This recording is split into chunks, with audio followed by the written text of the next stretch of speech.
تعالیٰ آج کے پروگرام کو خیر و عافیت سے پورا فرما. بسم اللہ علی دینی، بسم اللہ علی نفسی و ولدی و اہلی. ہماری دنیا بھی اچھی کر دے، ہماری آخرت بھی اچھی کر دے، ہماری مشکلیں آسان کر دے. صلی اللہ تعالیٰ.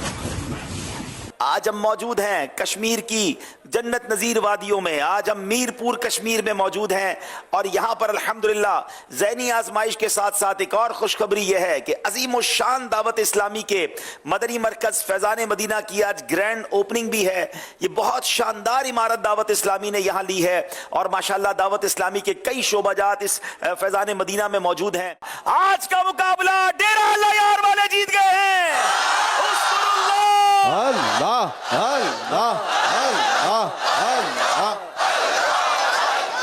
اٹک شہر کی ٹیم کو ہرا کر فائنل کے لیے کوالیفائی کر لیا. تفصیلات کے مطابق عاشقان رسول کی عالمگیر تحریک دعوت اسلامی پاکستان کے مدنی چینل کا سب سے مقبول ترین اور پذیرائی حاصل کرنے والے ذہنی آزمائش کا علمی کوئز پروگرام سیزن 16 کا دوسرا سیمی فائنل فیضان مدینہ مرکز F3 میرپور کشمیر میں منعقد ہوا. اس پروگرام کے شوہرا آفاق میزبان اور دعوت اسلامی کی مرکزی مجلس شورا کے رکن اور ترجمان حاجی عبدالحبیب اتاری نے بڑی خوبصورتی سے اپنے فرائض سر انجام دیے. اس سیمی فائنل مقابلے کے لیے پاکستان کے مختلف 23 شہروں سے 2 ٹیمیں منتخب ہوئی تھیں جن کے درمیان کڑاکے دار زبردست مقابلہ ہوا جو بالآخر ڈیرہ اللہ یار کی ٹیم نے اٹک کی ٹیم کو ہرا کر فائنل کے لیے کوالیفائی کر لیا. اس پروگرام میں معزز سماجی مذہبی شخصیات، صحافی، تاجر، وکلاء، سرکاری افسران اور ہر شعبہ زندگی سے تعلق رکھنے والے عاشقان رسول کی کثیر تعداد نے بھرپور شرکت کی.